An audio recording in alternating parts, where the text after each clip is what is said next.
Hello everyone, good morning. তো আজকের ব্লগটা এখান থেকে শুরু করলাম। তোমাদের সঙ্গে আমার ফুলের ছোট্ট বাগানটা তোমাদেরকে দেখাচ্ছি। আমার অনেক ইচ্ছে করে, কিন্তু আমি সেই যত্নটা করতে পারি না। সেই জন্য আনি ঠিকই, কিন্তু যত্ন করা হয়ে ওঠে না। সেই জন্য তো দেখতেই পাচ্ছ।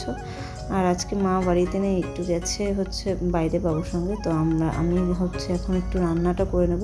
আর আজকে যাব একটা স্পেশাল জিনিস আনতে, সেটাই তোমাদেরকে এখন বলছিলাম। কিন্তু তোমরাও অপেক্ষা করো, আমিও সাথে সাথে অপেক্ষা করি।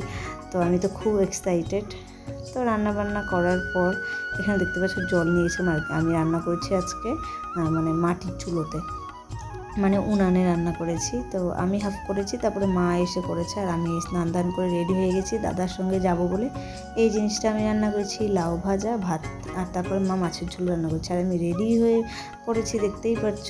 তো বেরিয়েও পড়েছি খাগড়াবাড়ি গিয়ে তোমাদের সঙ্গে দেখাচ্ছি। খাগড়াবাড়ির যে একটা গেট হয়েছে, সেই গেটটা দারুণ লাগছিল দেখতে। এই তো দেখতেই পারছো। আর জিনিসটা দোকানটা খুঁজতে আমরা যে কী করেছি, সারা কুচবিহার ঘুরে ফেলেছি। ওই সাইডটা তো কোনোদিন যাইনি, দাদাও চিনি না, আমিও চিনি না। এখানে একটা দোকান দেখছিলাম, কিন্তু এটা নয়। তো ফাইনালি পৌঁছে গেলাম সেই দোকানটাতে। আর তোমাদের সঙ্গে আমার সেই অপেক্ষার জিনিসটা, শখের জিনিসটা শেয়ার করলাম। বলো ইউকেলেলে, বলো কেমন লাগলো তোমাদের। আর ব্লগটা এই পর্যন্তই।